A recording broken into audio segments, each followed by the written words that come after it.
You're listening to The Flickcast, a podcast about stuff nerds love. I am Chris Ulrich, and joining me, of course, my co-host, Joe Dilworth. Joe, what's happening, bro? Lots of stuff, bro. Sorry, I had to bro you in there, bro. I totally get it, bro. No, that's right. That's all falling apart now. So it's all falling apart. It made more sense if you were in our heads or listening to our conversation that we were just having. But yes. But, anyway, hello everyone. Welcome to a new episode of the Flickcast. It's very exciting. We're very excited to be doing this and happy to have you listening. And we got a lot of stuff to talk about. So I'm going to make the unprecedented step of getting right to business instead of fucking around like we usually do. Let's do it because really we do this podcast for all mankind. So, let's jump right into it. Obviously, Joe is excited to talk about For All Mankind, which we will get to in just a second. But we're also going to try to jump back onto Obi-Wan Kenobi again also get back to some Star Trek, Strange New Worlds, and whatever other shit happens on the show. And we will get back to Stranger Things, which we didn't end up doing last week, which we will definitely get to. We will get first, there. We'll get there. Yeah, well, he's just got to watch the rest of it. I mean, the rest of it that you can. But now, we're very excited that For All Mankind came back. It's the Apple TV Plus show, sort of an alternate reality show about the space race. This season looks like the race is on for Mars. Yes. Before that, there was some, shall we say, hijinks and shenanigans on the space hotel. So... So this is spoilers for All Mankind episode 1, season 3, episode 1, I guess is what I should have said. Yes. If you haven't seen it yet, we will go ahead and pause the show and go and listen or watch the episode. It's pretty damn cool. But I love this episode. I'm thrilled this show is back. I love this show. And this was a very tense episode for sure. So what did you think of it, Joe? Well, as I've said many times on this podcast, and I probably say it any opportunity I get, I'm a huge nerd for the space program in general. And I'm also an alt history buff. So combining those two into this and doing it extremely well has been a gift. And I absolutely love this show. I'm very happy it's back. It's been a while since the second season, and that ended very dramatically. And thankfully, as they do, the third season picks up. I think one of my favorite parts about the season premiere of this show, granted we've only had like 3 of them, but I like how they do kind of the because they jump 10 years between seasons, which is crazy. Right. Yeah, and we get this like little montage at the beginning of news programs and newspapers and popular culture stuff that kind of sets the tone and lets you know things that are different, but things that have remained the same. For example, for the third season going into the late 80s and into the 90s, we have President Gary Hart. Yeah, twice. Gary Hart's the president. Spoilers. Yes, twice. He got reelected too, so good on him. And it's really cool because it kind of sets the tone and lets you know what's different, yet what's the same. A lot of pop culture and stuff stays the same, except as we found out in the season 2 premiere, John Lennon never got shot. So in this, we see in the late or early 90s, there's a Beatles reunion concert. Yeah, that was cool. Yeah, so it's just really good, and it's really, really well done. It's smartly written and well acted. So I'm very happy it's back, and I very much enjoyed this season premiere. Yeah, me too. I like also like you. I'm a fan of space and a fan of alternate history and a fan of all that kind of thing. But mostly space. I mean, I really like space shows and stuff about NASA and Apollo 13. I love that movie, etc. But this is, it's cool to see the alternative history, and it's cool to see the idea that they jump forward 10 years. Everyone kind of looks the same, but they're more mature, and the whole idea that, this is what happened, and the montage of the guys who put that together, kudos to the editing team, because that's pretty cool. Yes. But this episode, I thought was interesting. The one thing I like about the show, and it's also makes it more tense for me, is that they're not afraid to, kill people on the show. I mean, I hate to say it like that, but main characters die on this show sometimes. Yes. And so... When you're watching this episode, you're going, whoa, maybe this is how they get rid of, whatever. And I was thinking clear the decks. Clear the decks. Yeah. I was kind of worried about certain older characters because they're having that whole conversation about who's going to go to Mars, who's going to lead the thing. And I was like, well, this decision will maybe get a lot easier if something happens. Yes. And then, somebody gets injured. I'm trying to be vague, Yeah. but it's like, oh, well, he's dead because he can't climb that ladder now or whatever. Yeah, yeah. But the whole premise of the episode was super cool. And and I thought that it was going to end differently than it did, but apparently it didn't end the way I was anticipating. Because I also thought that might be a way to do something too. But I wonder what the repercussions of that will be, because that was pretty heroic of a certain from a certain person. But we know the tropes of storytelling so well. It's like, oh, there's this big event happening, and we've got the rest of our lives together. All the time in the world. Not no. Because what happens, it's like in every movie or whatever. It's like, oh, I just had a baby. I haven't seen my kid yet. Blah blah blah. Oh, that guy's dead, obviously. So it's like, we're gonna live forever. I haven't seen my wife and but no, they suddenly after 84 episodes, we're gonna give a huge backstory to this one character. Well, he's gonna be dead by the end of the episode. Yeah, he's dead. Yeah, exactly. You gotta kill him. He'll die heroically, but no. Yeah. But that didn't happen. Or did it? I don't remember. Well, yes. They sort of subverted expectations a little bit. But I will say that the whole production team on this, the writing, the direction, and everything, this was a very tense and well done episode.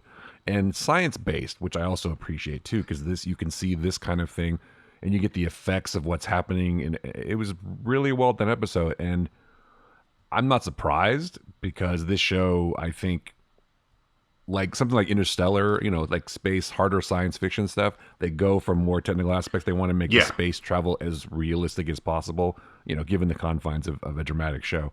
But yeah, it's just, I cannot say enough nice things about this episode in particular. What a way to start a new season, man. It was super cool. So. Absolutely. And I do get the feeling that, because now we're getting to the point where there are some kind of, I guess, fantastical, for lack of a better term, aspects being brought in, like Space Hotel and stuff like that. But they still, like you said, they still make it grounded. I envision that they're like, okay, so this is what we want to do this season.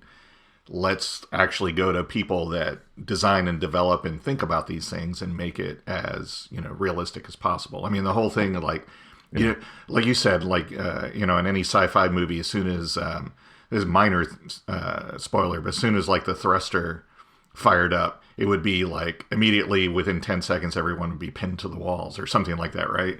Sure. And this, it was like, no, that's not really how it would happen. It would be gradual and it would take time. Well, it was a literal ticking clock on the wall. I mean, which I exactly, yeah. So that was, that was really cool, and it was kind of like, wow, they've done that in the first episode. What's the rest of the season going to be like?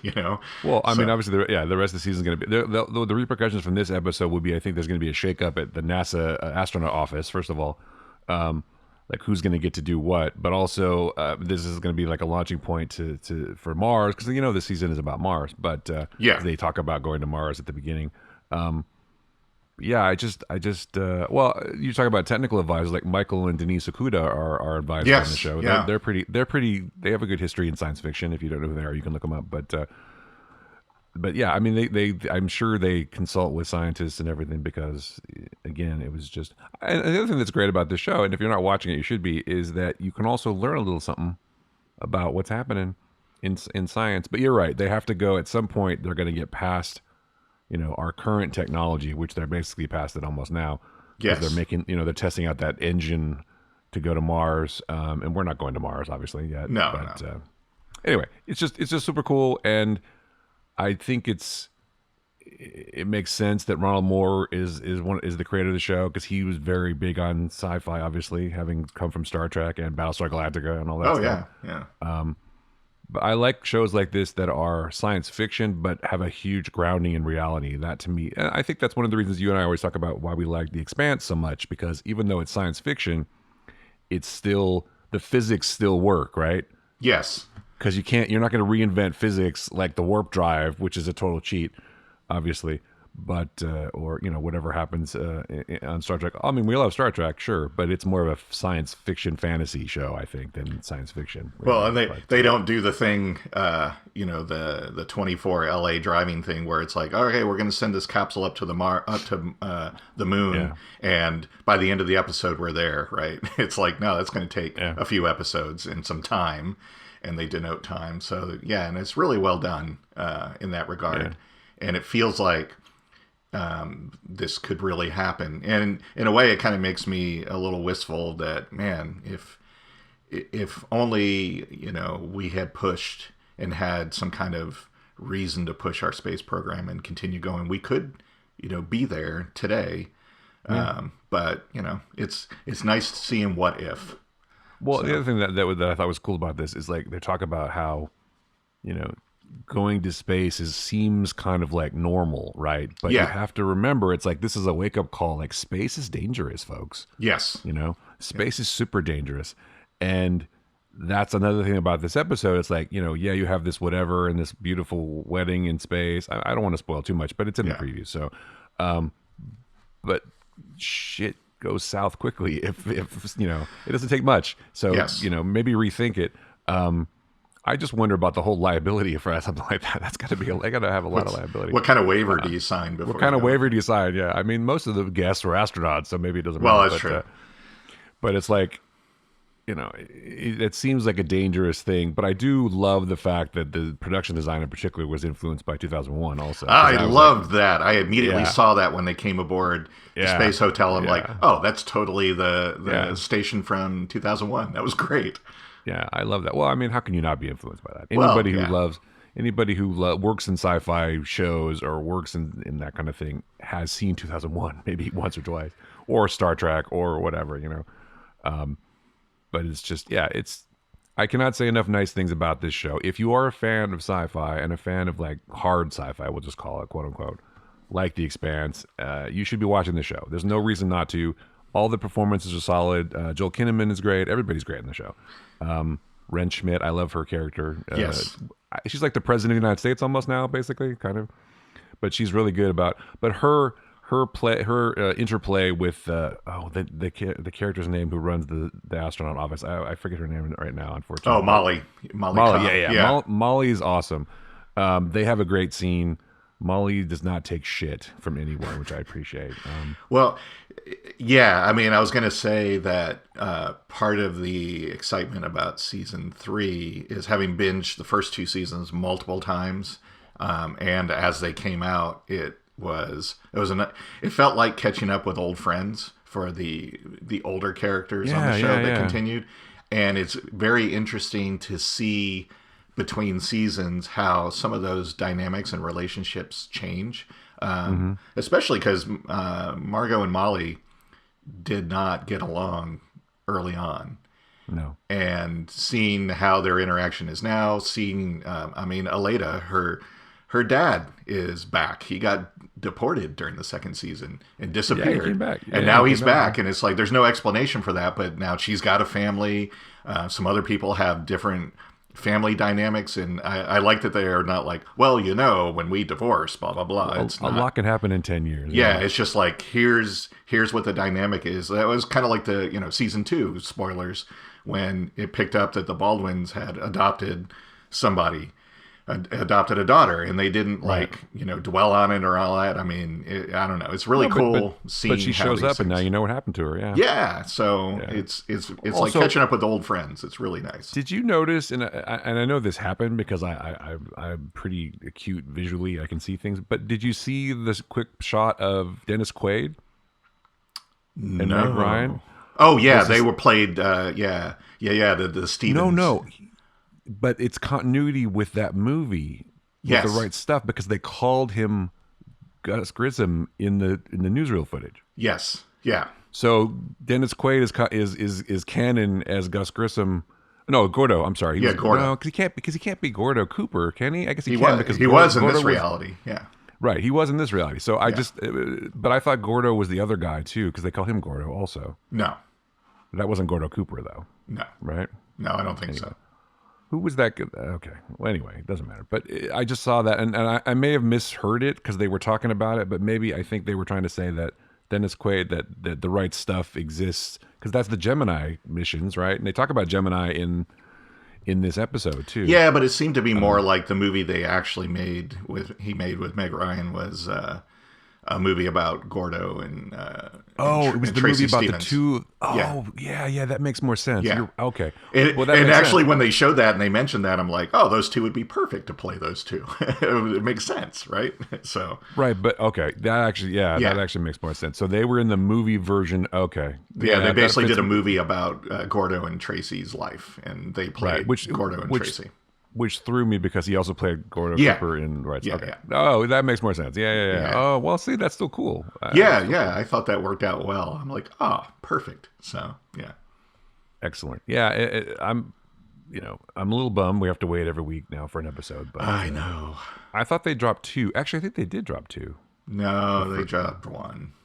Bummer. That's the one thing that's a bummer about Apple TV. It shows you, oh, up next, and then it's like up next on June 17th. I'm like, damn it. Yeah, and sometimes Damn they Apple. what throws me too. There's like another show I watched, The Man Who Fell to Earth, is on Epic or Epics or whatever it's called, and for some inexplicable reason, they skipped a week. It's like it just didn't air this week, and I'm like, well, why on a streaming service that doesn't make any sense? But sometimes the streaming services do that when they air stuff weekly. It's like, well, it's Memorial Day weekend. Maybe we don't want to air something that weekend because people will be out. And it's like, well, really? So, Oh, that's true. That's absolutely true. So, yeah, I mean, I can't say enough nice things about it. It's just so well done. And if you're a fan of like Rotten Tomatoes reviews, it's got 100% yeah. for this season. It had 100% last season too. So, Yeah. I would say if that's a thing that matters to you, then if you need the critics or us to tell you to watch something, then we are telling you to watch it, and also all the critics are who Yes. are reviewing it on Rotten Tomatoes. So it's a great show. It's just a great show, and technically proficient, and obviously all the technical aspects of filmmaking are there.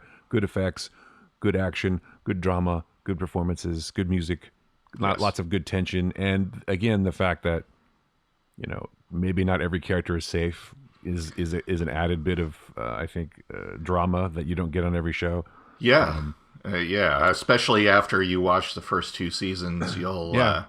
Yeah. No, I genuinely thought that somebody or more than one person was in jeopardy, because if you want to start over with a whole new cast, that would have been a good way to get rid of everybody. Yeah, I still feel like there are certain characters that are going to. I mean, obviously they're going to have to age them up if it continues for more seasons, but I think the kind of point of it is to follow certain. Although, you know what? It's I thought generational, right? Yeah, but I still thought that about, a couple characters major characters we lost last year. I figured that, Yeah. But I think, see, I don't want to spoil it. I'm going to say this, and it's a spoiler. I feel like Joel Kinnaman's character is kind of the focal point and one that will continue as a throughput, even if like in later seasons, even in later seasons, if he's like really old and is not like necessarily a main character, he'll be still kind of the viewpoint character and continue through. Yeah. And now I'm saying this, and he'll probably get killed off this season, but He'll get whacked. Next episode. Exactly. I think you're right. He's also the most famous person in the show too. Yeah, So yeah. I think they'll keep him. Whether he continues on to Mars or whatever, I don't know. Maybe it'll be he's back at whatever in Mission Control, or I don't know. But something will happen. But I think he will definitely continue, and I feel like a few of the characters might continue. But They better not do anything else bad to Molly. She's awesome, and I need to know that her husband's still alive because he's awesome too. I liked him a lot. He was the best. He's Let's in a just lot get of high. He's in a lot of stuff now though, so maybe he didn't have. Let's time. just get high and not worry about it. Man, Yeah, exactly. Like, you know what? I can relate. I think that's a great idea. No, I'm kind of with him on that, but I'm with you on that, brother. Yeah, I think you're right. I think Joel Kinnaman will continue. But I also thought Michael Dorman would continue too. So. well, yeah, exactly. So And Sarah Jones, and yeah. Anyway, it looks like we're gonna get some Ellen next episode probably too, because she's running for president now, right? So Yeah, good. Yeah, I was kind of confused by that because it sounded like she wanted to run for president, but Clinton got the Democratic nomination, and I thought she was. well, she's Republican. Oh, that's right. Okay, duh. Yeah. No, that's okay. But it's because Gary Hart's been president for 2 terms, and now Clinton Yeah. If they stick with, sort of history, Clinton will win, right? Right. But maybe she and so does. Who knows? Maybe she does. Yeah, maybe Clinton's scandal comes out sooner or whatever. Interns come forward or something, and it ruins it. I don't know. I feel like they might keep him as president. Although the Gary Hart thing was funny, I thought that was interesting because what happened to Gary Hart as a candidate would not make a fucking all bit of difference now if it happened. Yes, exactly. I mean, what did he get caught with, like one chick or something on his boat? I don't even remember. I mean, I'm not saying you should sleep around in your marriage. That's not what I'm saying. I'm saying that kind of thing is so minor compared to what we have now. Where it wouldn't have mattered at all. So, I mean, Mitt Romney mispronounced a word or something. It sounded weird, or screamed one time, and he lost. So it's like, right. But now it's like, you can, apparently anyone can become president, unfortunately. But we won't get into that. It's just great fun show. Yes. Yeah. Another great show. Yes. I'm really loving Star Trek again. Yeah. This is another super interesting, very, very Star Trek in bold episode, don't you think? This last episode of Strange New Worlds, it's a very Star Trek episode. Absolutely, and it's not as Star Trek is wont to do. We don't necessarily get a happy ending, which it's a really good contrast to. Wait, you have to pay for that, I think. Oh wait, yes, it's a pretty good contrast to last week's Hijinks episode that was pure comedy, even though it had some poignant moments. But this one was a heavy episode, and it was really, really good. And Pike got to face a lot of stuff and learn some things, which was interesting. So yeah. Well, I think it was particularly. We'll try not to do spoilers for this episode, but I think it was particularly like poignant, I guess is a word for him, because I feel like Pike is always a person who feels like I can solve these problems. I'm a problem solver. I'm a guy of action, but I don't like phaser everybody. My words, and I can persuade people to do quote unquote the right thing. But yeah, like you said, this is a very sort of darker episode. It does not end well for certain characters in particular, but it also shows you kind of like you really have to follow the Prime Directive because you cannot interfere with this society. These are not our rules, and this is not, and if you believe in that whole Vulcan philosophy where the needs of the many outweigh the needs of the few, right? Right. You kind of gotta go along with that. So they really explore that, I think, in this episode, and you have to accept. I mean, you don't have to like it necessarily, but you kind of have to accept what's happening. It sucks, and there's definite consequences for one character in particular. But yeah, it's pretty hardcore. It's darker than Star Trek gets very often, I think. It yeah, definitely, and it is. It was totally a situation where, like you said, that there literally was nothing that Pike could do other than what he tried to do, because we're not part of your federation. You have no jurisdiction here. And well, yeah, like at the end, he's like, "I'm going to tell your boss." So that's basically what he sounded like. It's like, "I'm going to report you to Starfleet." I'm like, "So?" Yeah, I mean, she was like, dude. "Cool, go for it." Enjoy. Do you want help? You want help writing that? Because I got a communications thing right here. Just give him a call. But yeah, I'm gonna tell my mom on you. And that was like his last thing. He's like, "Well, I'm gonna tell on you." And even when he says that, you could tell that he's like, "I know nothing's gonna happen there." And they have the nice little hook in there that this is all related to someone that Pike cares about, and turns out she's not necessarily who he thought she was, or maybe she is. I mean, it's just like Star Trek does that really well with like societies that do things that we as present day humanity think of as abhorrent, but this society celebrates this. It's a needed sacrifice, and we're completely indebted. And it's like, wow, I don't know. It just those are interesting moral things that Star Trek does really well. And as in this case, they don't always do the nice, neat, positive ending. It was like, wow, that was a downer. Well, yeah. I mean, they have to accept that. I mean, and that's, again, we're going back to the Prime Directive or whatever, that you have to accept the fact that you can't interfere in things you don't understand. Your morality is not everyone else's morality. Your values are not everyone else's values. Right. you can't go flexing your muscles all over the universe, telling people how to live their lives, and nothing, and this is an extreme example, obviously, but this is the way this society evolved, and this is what they do, and it sucks, but we can't tell them how to live their lives. And I think that was a hard lesson that Pike had to learn, because he's the kind of person, like I was saying, who solves problems. He saved a world by taking, unzipping his nacelles in another episode. Yes. Basically saying mine's bigger, and that solved that problem. But that wouldn't have made a fuck all difference. And I think maybe this is one of the first times in his life where he's dealing with being powerless to do anything. Just like he felt very powerless to prevent his own, I don't want to say death, but his own like disfigurement later. Right. He's kind of accepted that more. But that was one of the funny things about this episode, to me at least, is like, I'm going to tell you about what happens to me. He'll tell everybody. It's like, I'm going to die soon. Yeah, I'm just going to tell everybody. And I don't know about you, but after you've had sex with somebody, it's like, I'm going to tell you about when I'm going to die. Yeah, I've seen when I'm going to die, and this is going to be horrible. It's like, does that turn you on? I don't know. Yeah. Well, that's weird. Maybe with her it does. I don't know.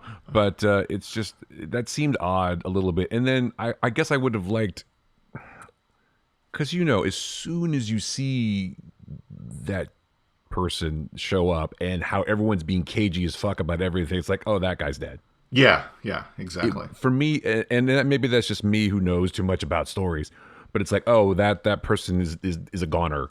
And so all this stuff that kind of went around where they're, saving him or whatever, I knew it was all bullshit, because at the end I felt like nothing's going to happen.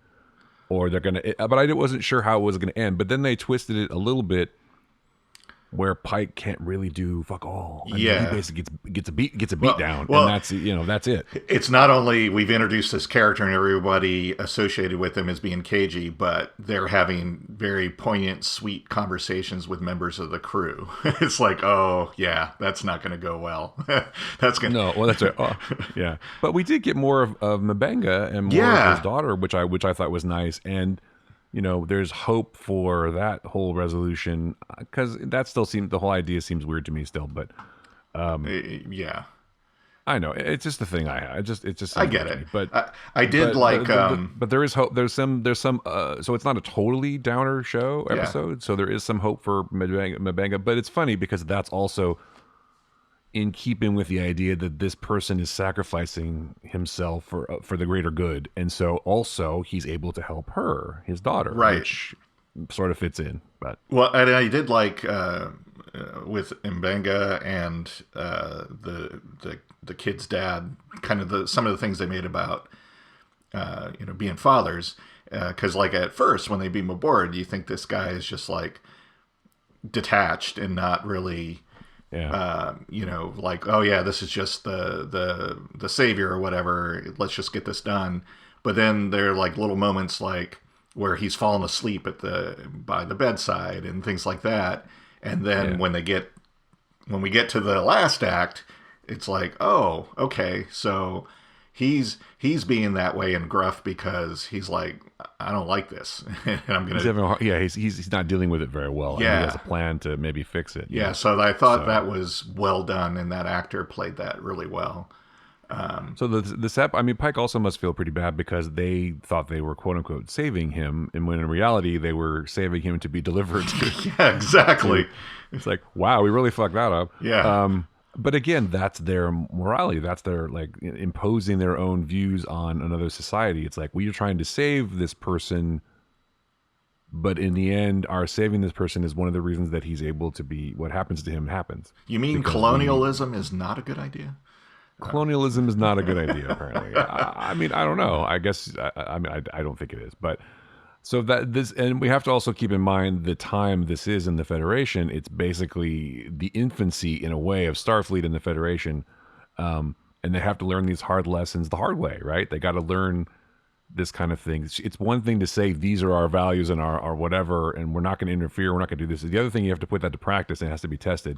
Because I know Star Trek is famous for having a prime directive, but also famous for fucking ignoring it a lot of times. Bending it and breaking it and ripping it to shreds. Yeah, exactly. So it's like, it has to be tested. Otherwise, what good is it, right? So Pike I mean, he could have just come down there with the fucking Enterprise and blasted some shit and done it, but he can't.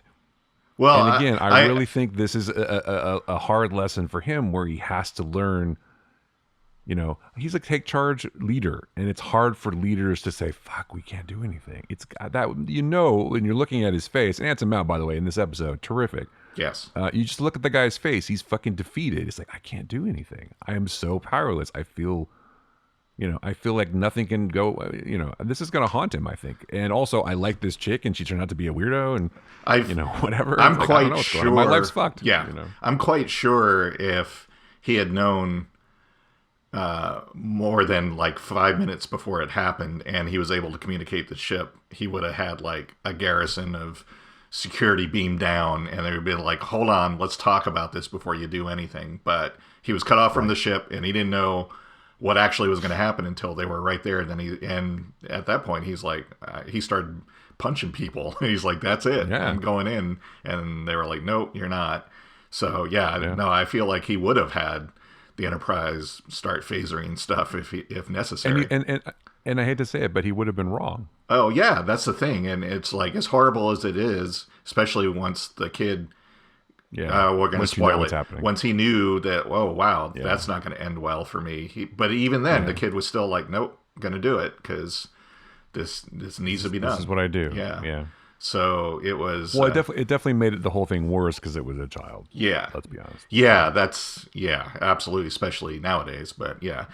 Well, just in general. Yeah. I mean, I'm sure that was a conscious decision. writing decision. Yeah. It's like we have to make it the worst possible thing for but everybody. I also got the feeling too that Pike is like, I'm going to report this back to Starfleet, was more than I'm going to tell on you. I think it was like, I'm going to make sure you guys don't join the Federation because this is effed up and I don't want any of this in I'm my going to Federation. talk to your manager. Yeah. Well, that, or you have to stop this practice. But then they're kind of vague about why they have to do it. It's like, we don't really know why we do it. It's like, well, maybe, Well, they said if we don't have this powering this machine, we'll crash into the lava. But will they? Sure, right? But will they? Or that's just something they do, and they just keep doing it because of tradition. They don't know any better. Because I feel like they have advanced technology in like the medical area, but maybe Starfleet, among its many, or the Federation, maybe someone else has a way to stick an android brain. Right. In We there. could help. We could help figure this out for you if you joined us. Come on. I mean. Right. But yeah, I think you're right. I think that would definitely be a condition of joining the Federation. It's like, yeah, you can't do human sacrifices. I'm sorry, that's not cool. You're not going to sacrifice kids anymore. We're going to figure out. Yeah. Now you spoiled the episode. Oh, sorry. Anyway. Yeah, you had to sort your shit out before you join. Sorry. Yeah.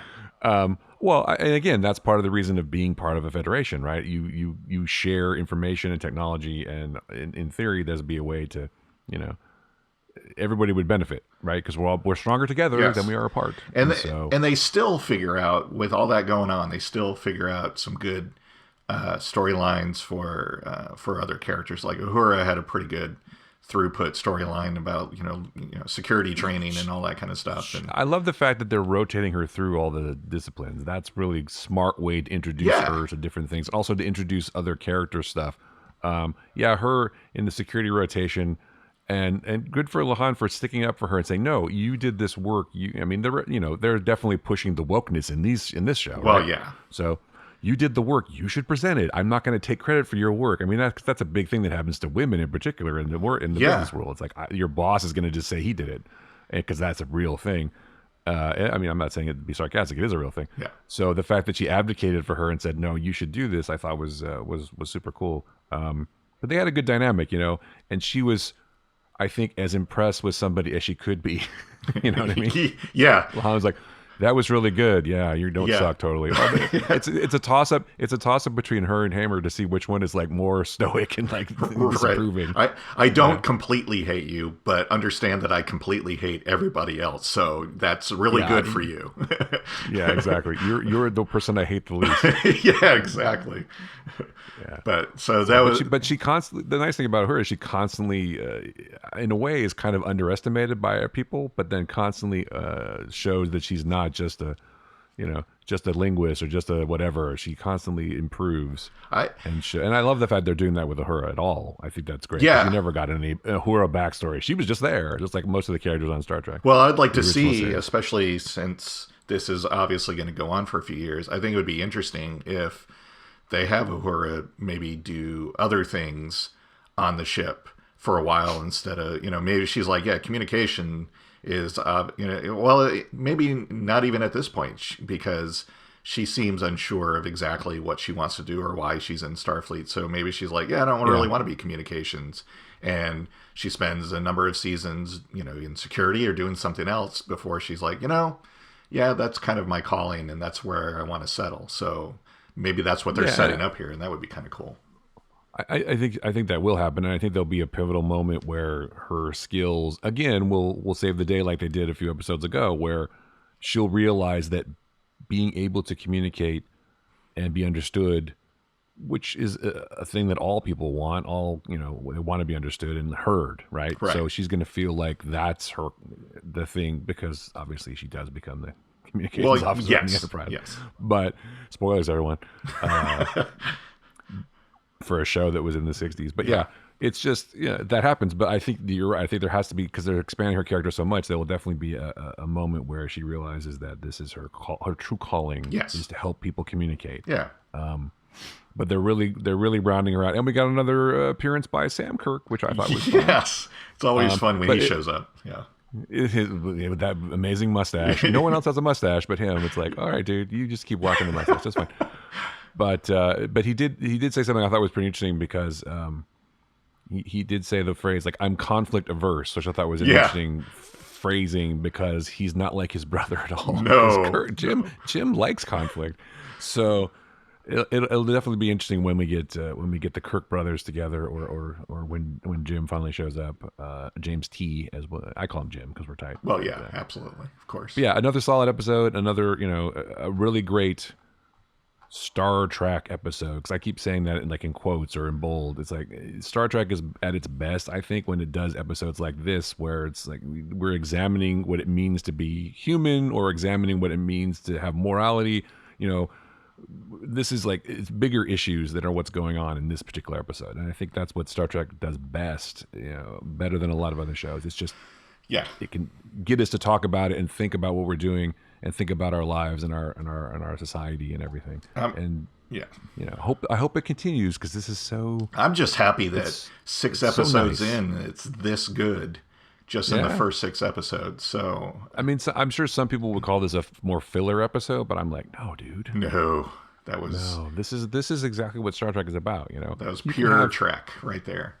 It was pure Trek. I was kind of surprised that, because didn't Pike actually have a phaser? I thought he did. He did, weird, but which is unusual, because he never carries a weapon hardly. But anyway, he's an interesting character. Anson Mount's doing a lot with him, and I think it's great. And everyone got little business to do. We didn't see as much of some of the other characters who were more prominent last week, because basically last week was all Spock for the most part. Yes.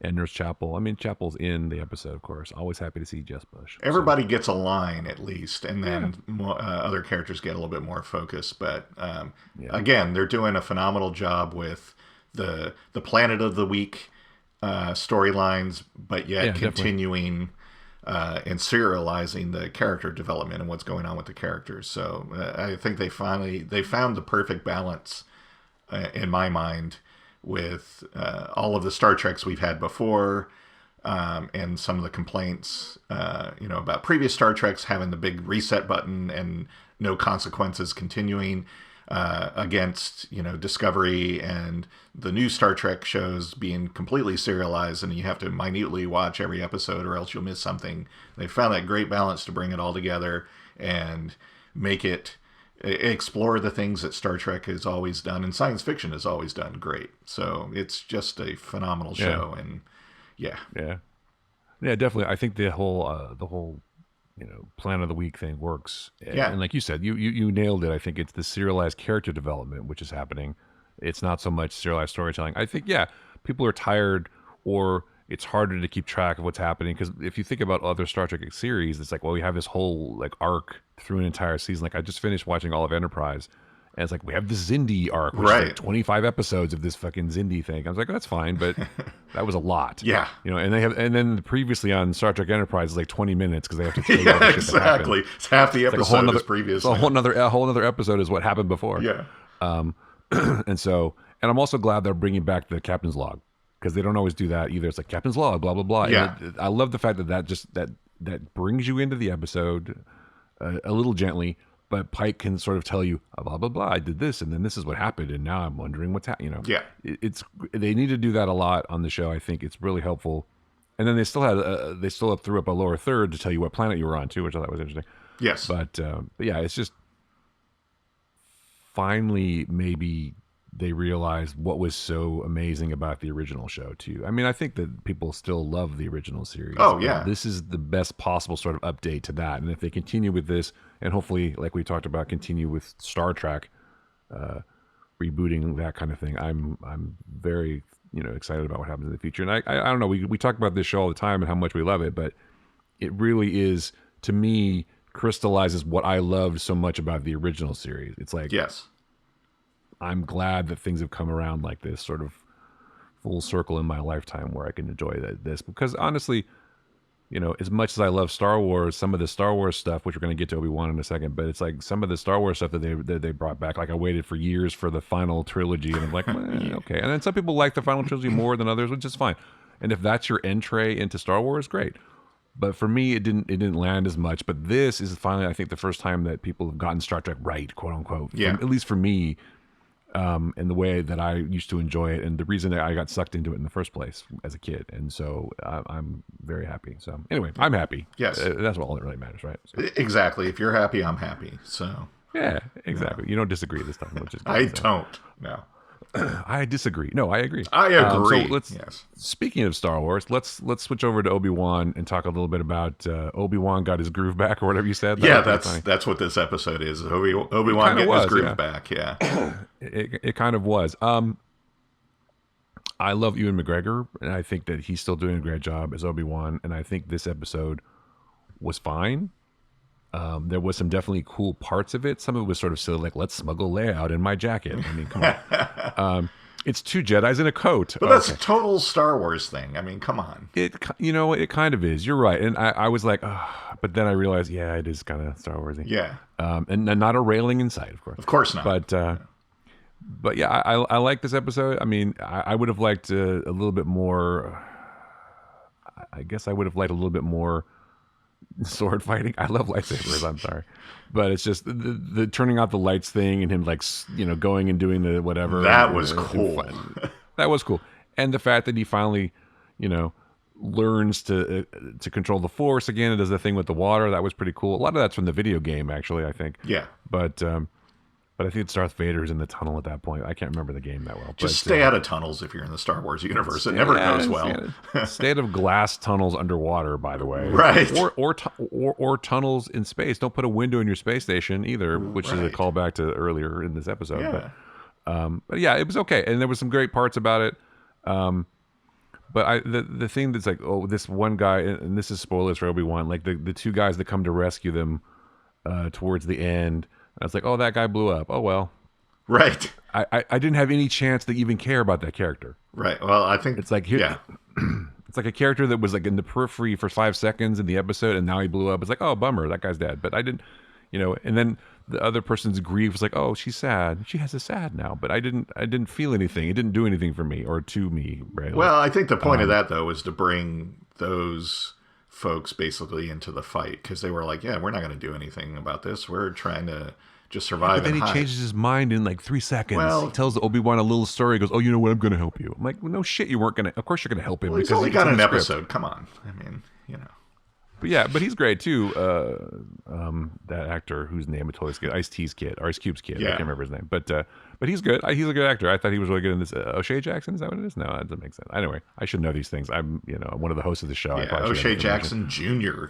Actually, Junior. Yes. Yeah, he's good. He's really good in this episode, and good in everything that he does. Really, he's a really good actor, actually. But he didn't have a lot to do in this. And of course, we finally got a back to tank, thank God, right? Because you can't have back to tank flashbacks. Yeah, it's not Star Wars without back to tank flashbacks. There's especially a Star Wars series. I think they're contractually obligated to have a back to tank in every show. But this was more of the old OG back. It was, yeah. He's like hanging in the thing with the whatever, and I do like that. To me, it seems like they're setting up the path as like the precursor to the rebellion, and they're basically they started out helping Jedi escape the Empire, and that's to me, in Dara Varma's character and O.J. Jackson's character, that the group they're in, unless I'm totally misreading, that's like the precursor to the rebellion, right? I mean, that's what I would think I would think so, but I also get the impression that the rebellion is already happening in some ways. But maybe this is how it starts because in like Rogue One, for example, it's in full swing. I mean, they're already on Yavin, they already got the fun, Right. they got a whole fleet and all that shit. But that's obviously later. That's in like the 2 minutes timeline before the first movie, though. So right, but that's like 5 years from now or something. Yeah. But or whatever. Because how many years are there between this and 10 years. Star Wars? 10 years. Yeah. Okay, so you're right. This could be the seeds of the rebellion against the Empire. With the paths, they start out by saving Jedi, and they realize that the Empire sucks. yeah, And Darth it's not Vader, going the away. Terror- We got to do more. Yeah, Yeah, it's not going away. Well, that's an interesting point, and I think that occurred to me, but I was more interested in the idea of the Jedi being hunted and everything. But yeah, that actually makes perfect sense. That that's what this is, or at least maybe one of the precursors to the rebellion. I guess you could make the case that the rebellion is ongoing, but only gets bigger. Yeah, I would like to. yeah. That's what. I'd like to check him. That's my head canon. So No, that's good. That's actually smart. I wonder if they'll do a show that beginning of the rebellion show. Probably. maybe. I mean, we've got some prominent names playing key roles, so there's no reason why it couldn't be like, oh, now we're going to have the Path to the Rebellion series, right? Yeah, So, I thought I'm surprised that she survived. I thought for sure that character, Indira Varma's character, was gonna get got at some point. yeah, but she seems to be hanging in there. Seems competent. Jackson. She seems competent and a good and not afraid of the Inquisitors, which I thought was cool. Yeah. It's like just bold faced lying in front of them, which is interesting. And they don't really she doesn't even get that mad about it because it's like she's like trying to cutting hands off random people in Tatooine, but this person's like a traitor and is not.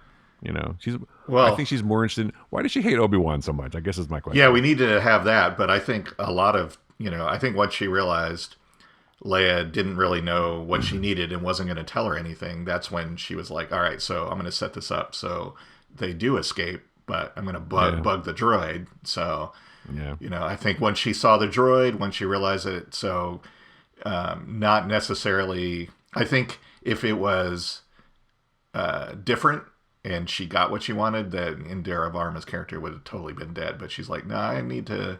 Yeah, you're right. I need to let these folks sure escape and follow them back. So... Well, the funny thing is, if you think about it, maybe this is where Darth Vader learned this trick. Right, right, Because later, exactly. in episode 4, Tarkin's like, are you sure this, I'm taking an awful risk, Vader. This had better work. And Vader's like, dude, don't worry about it. The tracker thing totally works every time. Yep, I learned this a long time ago. I learned this trick a long time ago. Yeah, so that's where he learned it, which is kind of funny, I guess. But, yeah, that's true. Yeah. And also, by the way, I have never seen Darth Vader move that fast. That was pretty scary. Yeah, it was. It's like, whoa. He just comes like striding into the room. You're like, fuck, dude, what the hell? It's like, yeah. I thought he was going to murder some people. I was ready to tell him what he wanted to know. I mean, geez. Yeah, seriously. I mean, you don't want to see him move that fast. It was pretty scary. Yeah. But then this is the sort of younger Vader, right? He's only been Vader a short time. He hasn't completely learned everything. He's not total. Well, you also have to figure that being in the suit and, having those injuries, he's still deteriorating over time. Right. He's still his human parts are still aging.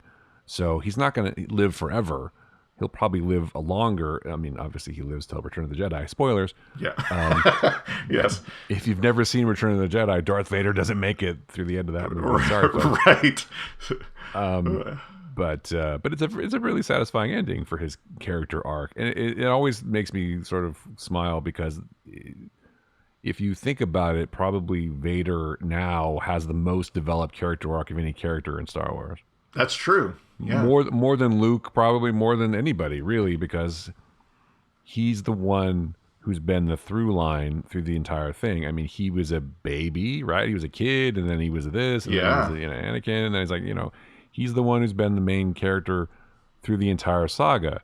And even as a legacy continues with, Kylo Ren worshiping him. I like Granddad better than Mom and Dad.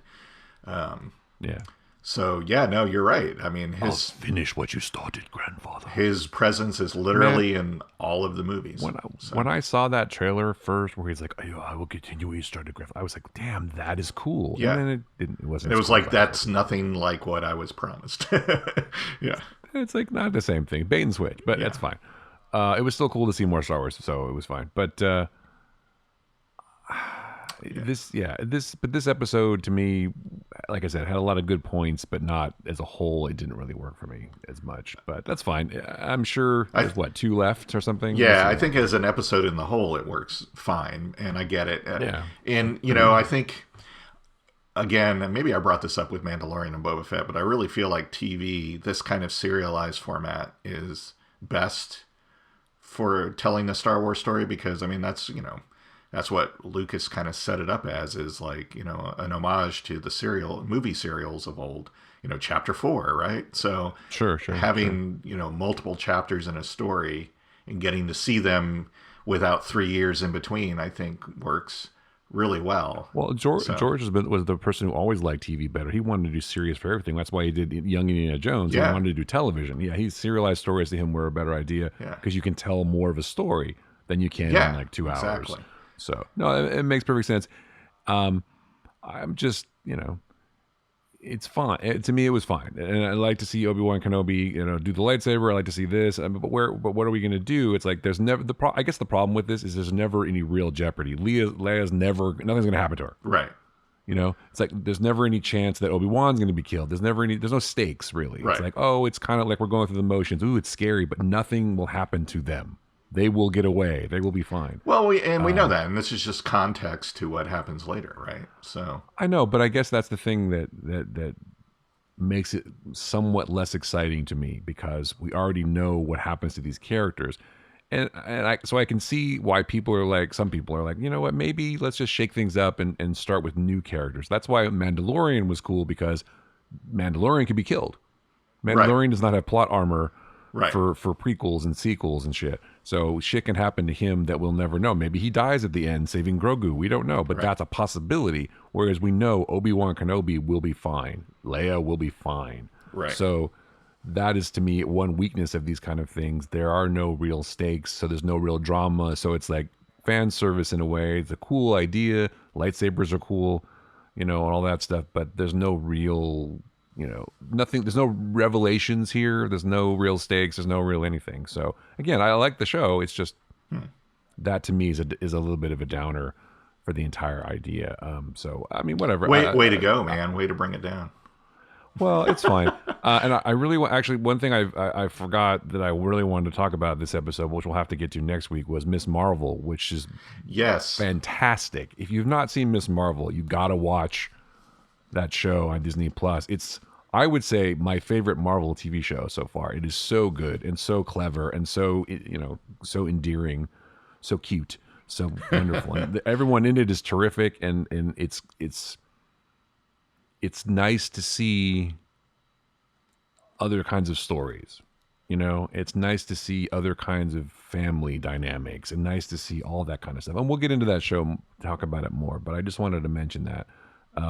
That to me is, like I said, I think it's one of, if not the best Marvel show series so far. It's Yeah. in the top one or two. I would it's agree. Terrific. It's really it's super. lovely. It's super Yes. good. Yeah, it's lovely. It's wonderful, and she's terrific. They're all really good. Everyone in the cast is excellent. The visuals are amazing. It's just it's a really terrific show. But I'm gonna keep watching Star Wars shows, obviously. Oh, yeah. Just like you will. And like I said, I love Ewan McGregor. I think he's doing a great job. And the girl who plays Leia is terrific. Moses Ingram is terrific. Everybody's good. It's just, it's fine. That's what I'm saying. It's fine. It's fine. it'll do. It's fine. Because for me, I like a show. Well, that's why to think about this and then contrast that with something like For All Mankind, where you're watching the first episode of season 3, you're like, fuck, everyone could be killed in this episode. Right, exactly.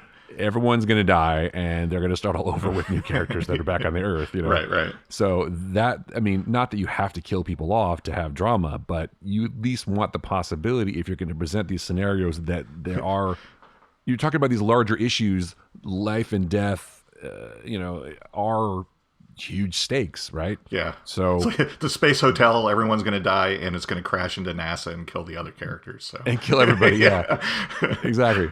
That's how we went. And then the Cylons come and destroy everything. Exactly. And then the Cylons showed up. Wait, the Cylons? That's a good idea. Why didn't I think of that? Anyway, I'm not saying anything against Obi-Wan. I'm just saying I like my drama more dramatic, I guess is what I'm saying. I hear you. I get it.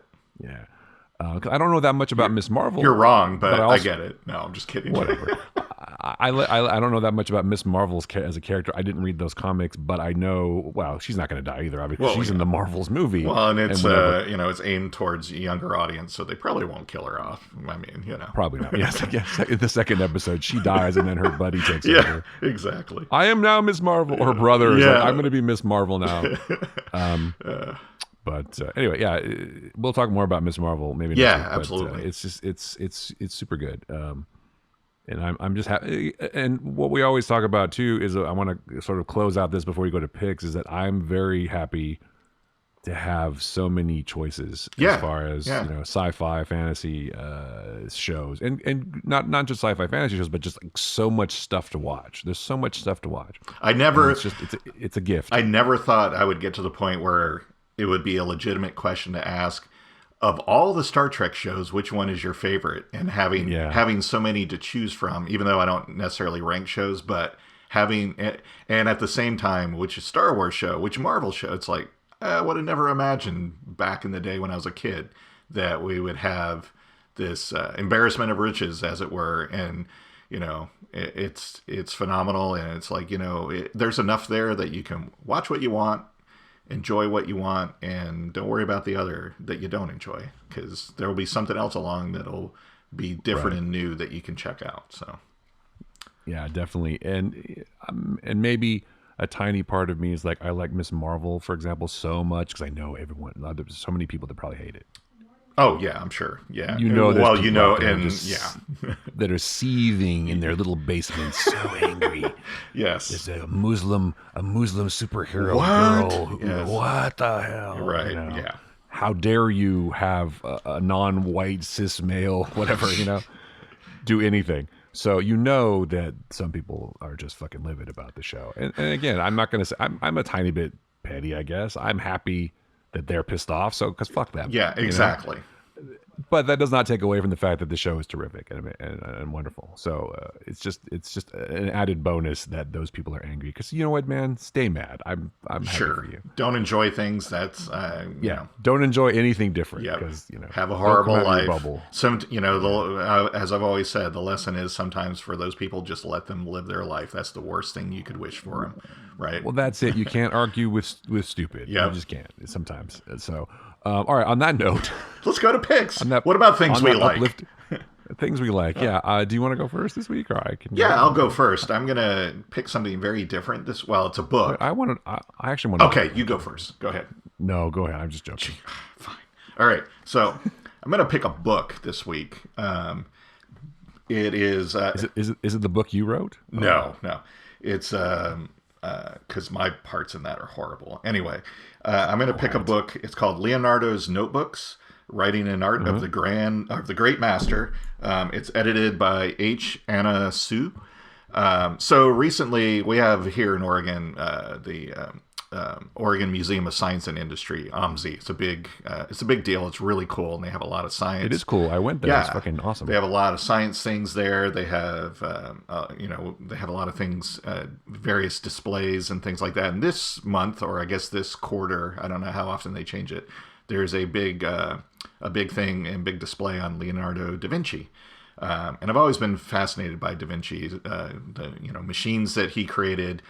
Even though he was conscripted and ended up doing a lot of machines of war, he also designed a lot of things ahead of their time, like helicopters and many other things that are just amazing works of art. And the guy really was a genius. I mean, he was just unbelievable. So seeing this, they even have an area that has two of his notes that are the actual notes. They have them on very secure display. But to me, that's like seeing the Mona Lisa in person. It's seeing his notes in person where I get goosebumps now thinking about it. It's just pretty amazing. And I noticed in the gift shop that there was this book, Leonardo's Notebooks, and it basically collects all of his drawings, all of his notes into, easily readable, but like 3 sections. Each section has a forward by an historian talking about, what these represent, what, the time and things like that. And so it's a really lovely book to really kind of immerse yourself into Da Vinci, not just in awe of his notes and his drawings, but also in relation to the time when he lived and when he was doing these things, why he did some of the things and stuff like that. So it's a very, very wonderful book. So I would highly suggest it to anyone that's not just interested in art and history, but also Leonardo da Vinci. So there you go. Yeah, that sounds really cool. Yeah, that museum you guys have up there is terrific. It's awesome. Just, yeah. Yeah, as we both talked about, we're both kind of science nerds in a way, so I think that's great.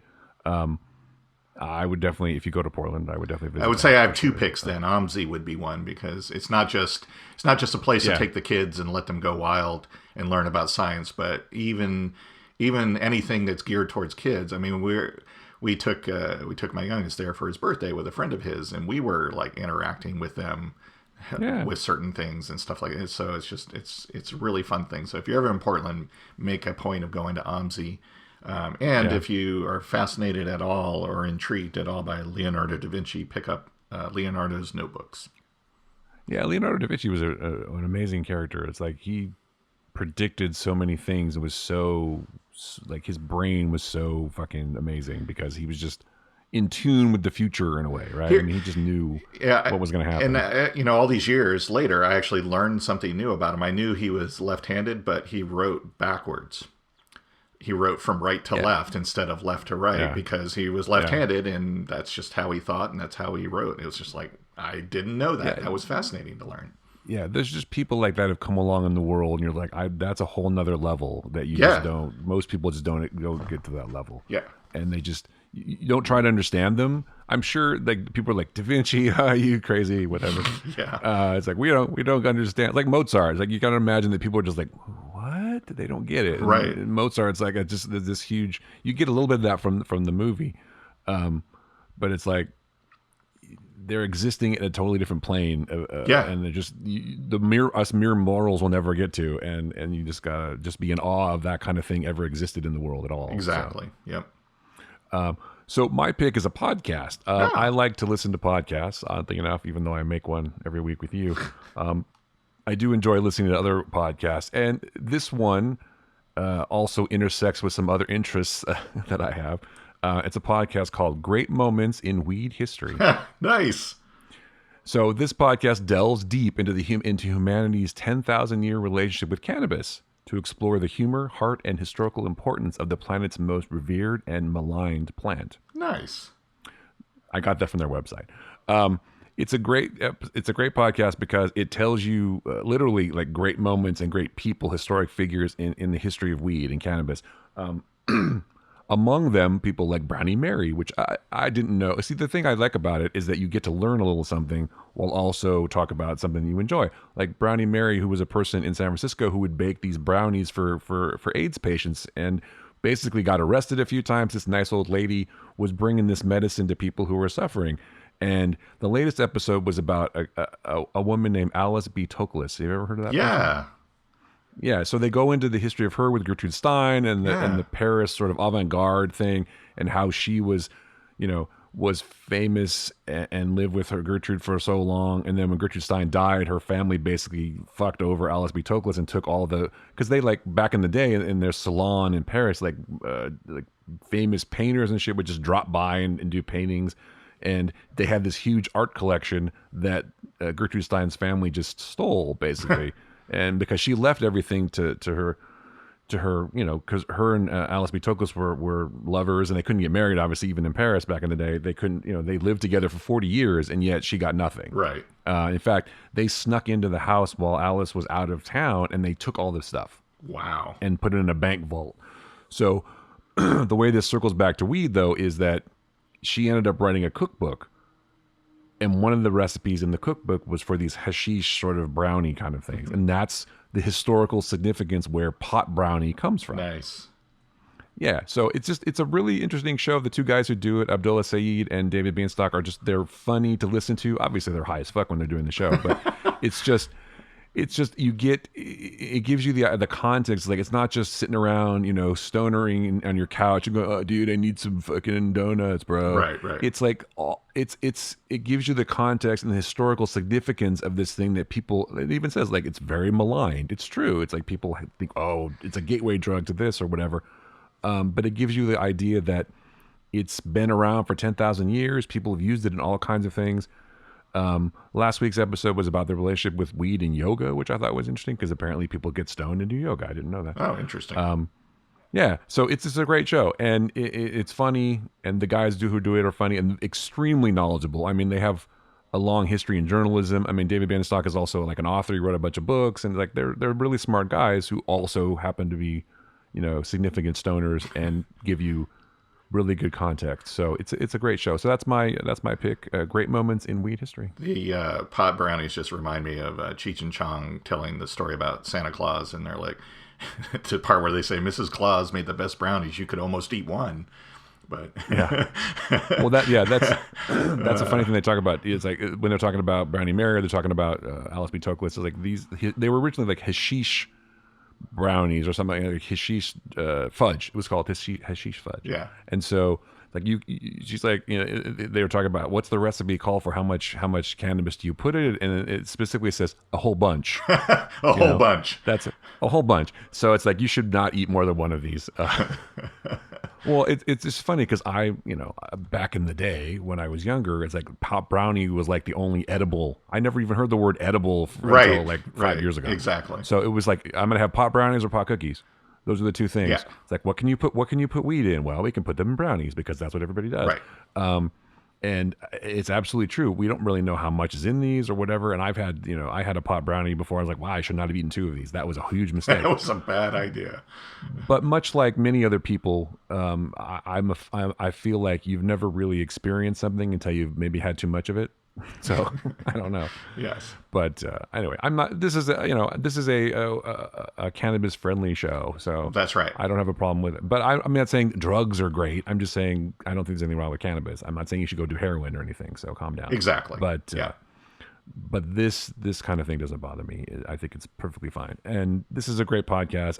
And again, I've also learned a lot about history that I didn't know, which is cool. So yeah. Anyway.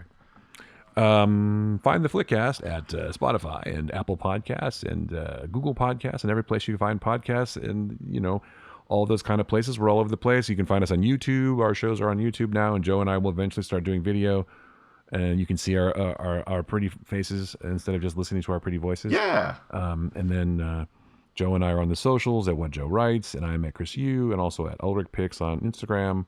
And then the Flickcast, of course, is at the Flickcast. And if you need to find other things, we have the link tree, which is linktr.ee/theflickcast. I think that's pretty much it. The Patreon. Yeah, if you want to throw the show a few bucks, we have that too. Patreon.com/theflickcast. Anything else, Joe? I don't think so. I'm going to get my link tree thing set up, so there'll be more links for how to stalk me in there soon. So. All right, so cool. For Joe Dilworth, I'm Chris Ulrich. That was the Flickcast. Thanks so much for listening.